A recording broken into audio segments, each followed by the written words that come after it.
আলহামদুলিল্লাহ।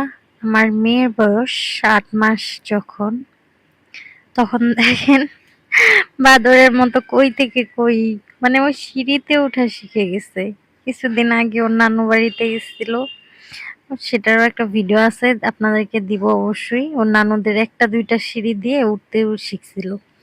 তারপরে এই যে ওর নিজের বাসায় এখন ও সিঁড়ি দিয়ে উঠা শিখে গেছে। মানে আমাদের গেট যদি কোনো মতো একটু খোলা থাকে, আমার মেয়ে তো কই না কই চলে যাবে আল্লাহ জানে। ও মাশাআল্লাহ অনেক খুশি হয় যখন ওকে সিঁড়িতে ছাড়ি, যদিও পিছনে পিছনে থাকি। বাচ্চা মানুষ বলা যায় না, যেহেতু এত ছোট এখনো, পড়ে যায় যদি ভয় লাগে। আল্লাহর রহমতে পড়ে না, তারপরও ভয় পাই, তাই পিছনে পিছনেই থাকি। আর এখানে ওর ফুপিরা ছিল, ওর সাথে দুষ্টামি করতেছিল।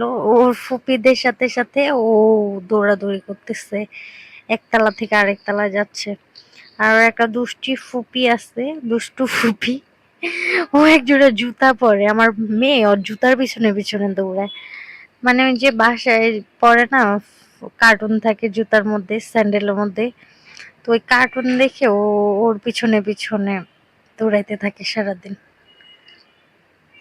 মেয়েটা মাশাআল্লাহ দেখতে দেখতে কখন সে এত কিছু শিখে গেল। আলহামদুলিল্লাহ সে অনেক অ্যাক্টিভ। যে দেখেন আমাদেরকে দেখে হচ্ছে দাঁড়ায় দাঁড়ায়, মানে এই যে এটা রেলিং ধরে তারপর উঠতে, মানে সেও চেষ্টা করতেছে যে দাঁড়ায় দাঁড়ায় সে রেলিং ধরে হচ্ছে তারপর যাবে। এই যে ওর ফুপি ওকে খেলনার লোভ দেখাচ্ছে, আরো উপরে নিয়ে যাচ্ছে। মানে ওরা তো আরামে আরামে যাচ্ছে, এত তালা উঠতে 12টা বাজতেছিল আমার, কি আর বলবো। এই যে খেলতেছে, মানে ফুপিরা যেমন, ভাস্তিরা মানে ভাস্তিও তেমন। রক্তর ঘ্রাণ না, মানে রক্ত না, একই রকম দুষ্টু। তোর ফুপিরা মাশাআল্লাহ দুষ্টু হইলো, আলহামদুলিল্লাহ অনেক ভালো আছে।